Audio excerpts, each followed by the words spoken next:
students, I am Dr. Vinatha, Assistant Professor, Department of General Medicine, Sree Balaji Medical College and Hospital. I have 5 years of experience with 10 publication and 1 patent to my credit. Today's topic is calcium metabolism and parathyroid hormone. At the end of the session, students should be able to know the physiology of calcium, bone calcium dynamics, parathormone regulation, parathyroid disorders, pathophysiology, evaluation and treatment. Calcium metabolism. Overview of calcium. Calcium is an essential mineral that plays a vital role in neuromuscular excitability, muscle contraction, blood coagulation, enzymatic reaction and bone mineralization. Total body calcium in adults is 1 to 1.2 kg. It is distributed 99% in bone and teeth as hydroxyapatite crystals, 1% in extracellular. The different forms of calcium are seen in the blood. Normal total plasma calcium is 8.8 to 10.4 milligrams per deciliter or 2.2 to 2.6 millimoles per liter. It is seen in ionized calcium, which is an active form. It is regulated tightly. Protein bound is non-diffusible across the membrane.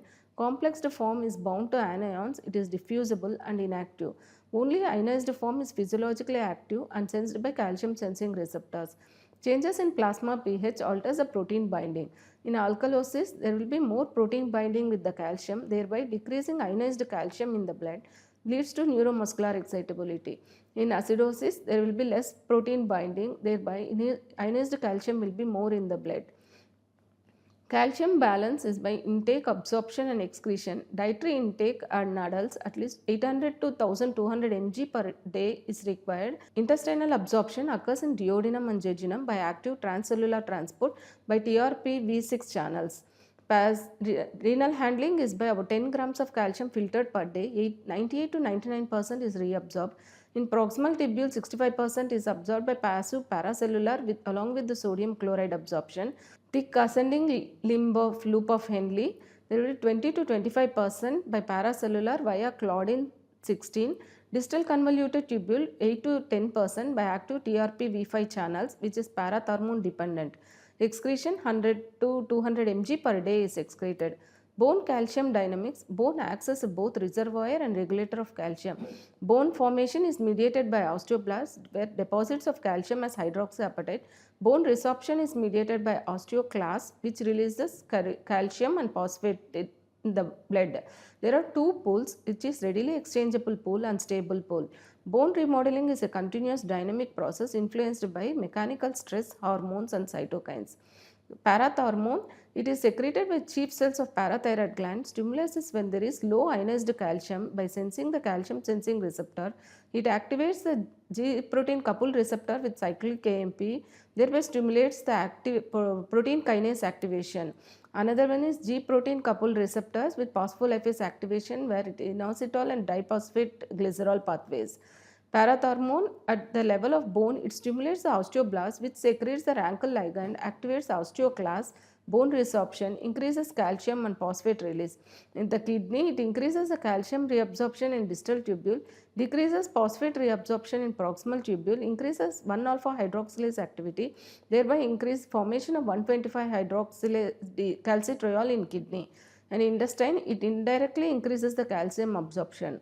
Calcitriol 125 dihydroxy vitamin D3 is formed from the cholecalciferol in skin by UV light, hydroxylated in the liver by 25 hydroxylase, and at the level of kidney 1-alpha hydroxylase, which is the active form, is 125 dihydroxy vitamin D3. It is stimulated by parathormone, hypocalcemia and hypophosphatemia.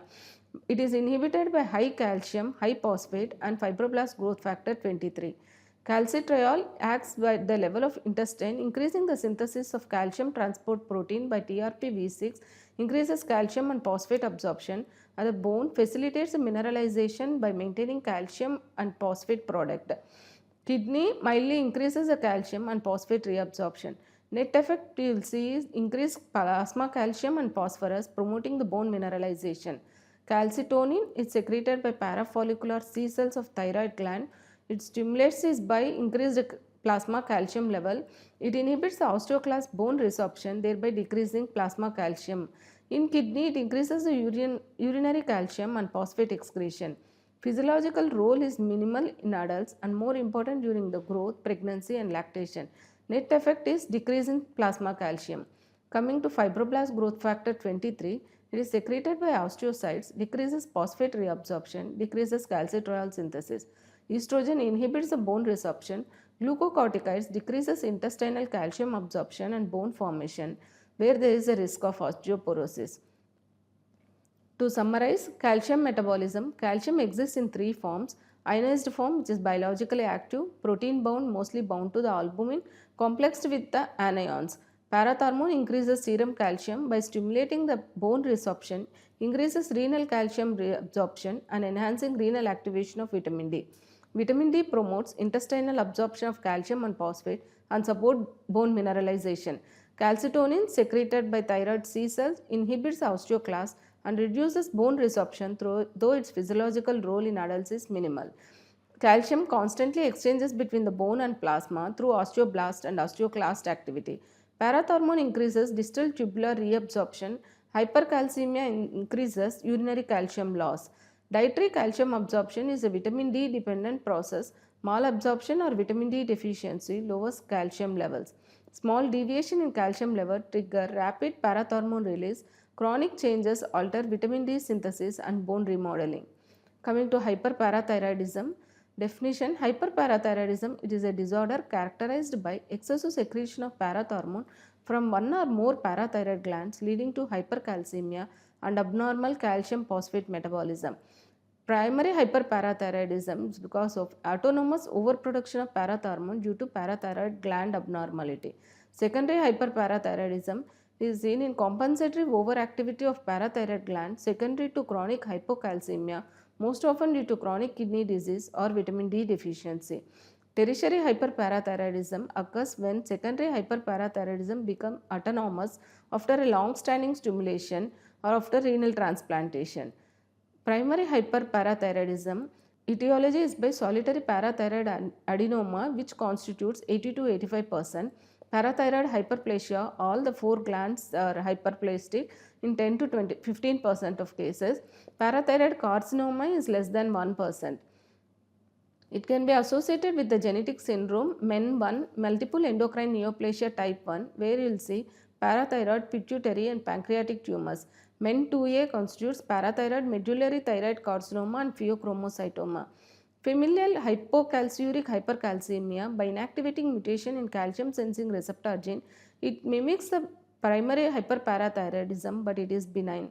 Pathophysiology: autonomous overproduction of parathormone.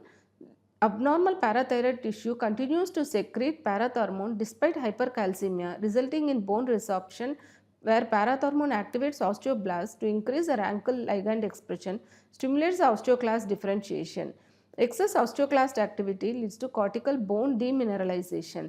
It leads to osteopenia or osteoporosis and increases fracture risk. Renal effects: by increased distal tubular calcium reabsorption leads to hypercalcemia, reduced phosphate reabsorption leading to hypophosphatemia, increased 1-alpha hydroxylase activity by elevated calcitriol, increased GI calcium absorption causes nephrolithiasis and nephrocalcinosis.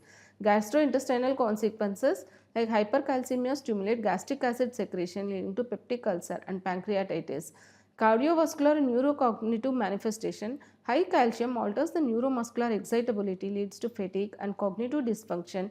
It may also increase the risk of hypertension, left ventricular hypertrophy and arrhythmias. Clinical features of primary hyperparathyroidism are renal, you will see nephrolithiasis, nephrocalcinosis, polyuria, polydipsia, skeletal bone pain, osteitis fibrosa cystica, where subperiosteal resorption of bones, brown tumors or pathological fractures are seen. GI manifestations like constipation, nausea, vomiting, peptic ulcer, pancreatitis, gallstones. Neuromuscular symptoms like muscle weakness, fatigue is seen. Neuropsychiatric manifestation like depression, confusion, memory loss. Cardiovascular and hypertension with short QT interval. Diagnosis requires biochemical confirmation of hypercalcemia with elevated or inappropriately normal parathormone. Key laboratory findings are increased total and ionized calcium, parathormone levels will be increased, serum phosphate will be low, increased 24-hour urine calcium excretion, normal or increased alkaline phosphatase, normal or increased calcitriol. It is differentiated from other causes like familial hypocalciuric hypercalcemia, Where there is a genetic calcium sensing receptor defect, it leads to lifelong mild hypercalcemia, but there is low urinary calcium excretion, which is how you will differentiate from the primary hyperparathyroidism, and parathormone will be mildly elevated, and familial hypocalciuric hypercalcemia does not require any surgery. Imaging is used for localization before surgery by neck ultrasound, system scan, 4D CT or MRI for difficult cases. Complications are osteitis fibrosa cystica, where there is advanced skeletal resorption, nephrolithiasis, pancreatitis, peptic ulcer disease, hypertension and cardiac calcification.